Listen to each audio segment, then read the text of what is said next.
خیلی ها در روند آموزش معتقدند که فقط باید اتود یا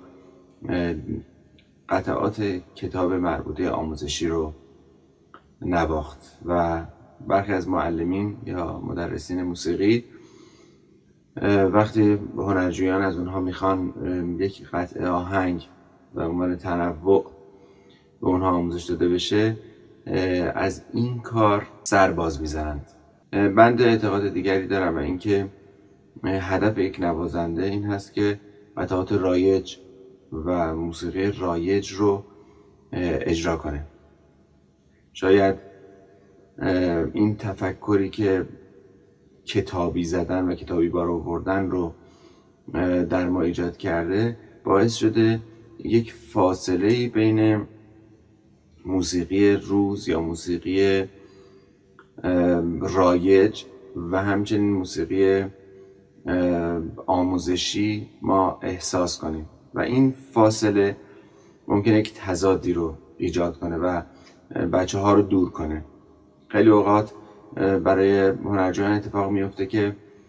وقتی سازشون رو در یک مهمانی یا در یک جمعی میخوان اجرا کنن، خیلی ها از ایشون یک آهنگ معروف یا یک آهنگ بیشتر شنیده شده رو درخواست میکنن و هنرجو نمیتونه. همین باعث میشه که یک حس بدی در هنرجو اتفاق بیفته و ناخودآگاه برخی از ادامه راه و ادامه نوازندگی منصرف بشن. هرچند در اجرای موسیقی مخاطب هم باید اجرا کننده ساز رو و نوازنده رو بیشتر درک کنه و بذاره که نوازنده خودش معرفی کننده سازش باشه و خودش اون چیزی که میخواد رو برای مخاطب بزنه و بذارن که اون تصمیم گیر باشه. اما به هر حال تا این فرهنگ کاملتر بشه در ایران اجتناب ناپذیر هست که حضور ساز در محافل یا مجالس با یک همچین برخوردهایی ممکنه روبرو باشه. از این جهت ما در کلاس‌های آموزشی بایستی که هنرجویان رو با این نغمات آشناتر و موسیقی رایجتر هم آشنا بکنیم.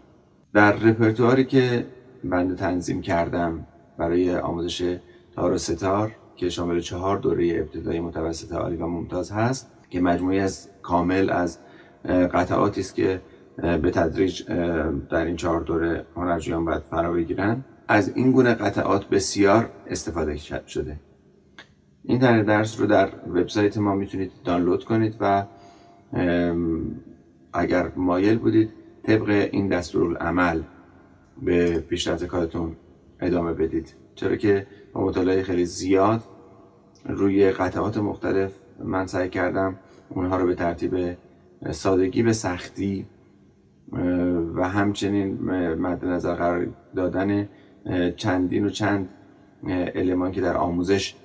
مطرح هست و لازمه که رعایت بشه اونها رو تنظیم کردم و قابل استفاده برای هنرجویان و حتی اساتید یا مدرسین هست. به این دلیل که گفته شد ما در کنار ویدیوهای آموزشی که به کتاب‌های مرجع و کتاب‌های آموزشی میپردازه، قطعات زیبا و دلنشین و حتی قطعات محلی که مربوط به موسیقی محلی ایران هست و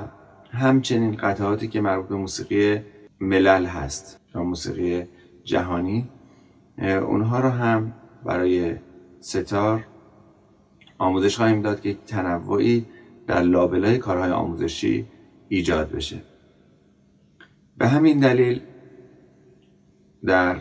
لیست بخش فعلی قصد داریم 22 قطعه از قطعات موسیقی ایرانی رو اجرا بکنیم.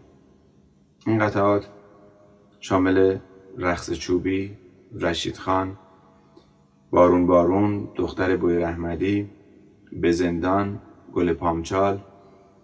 گارون گارون، لیلی بابانم، دایه دایه، قرعه فال، آیرلیق، کازاچوک، سایه چمن، نوایی، مرا ببوس، گل گندم، کوهستانی، مبارک باد، عزیز جون،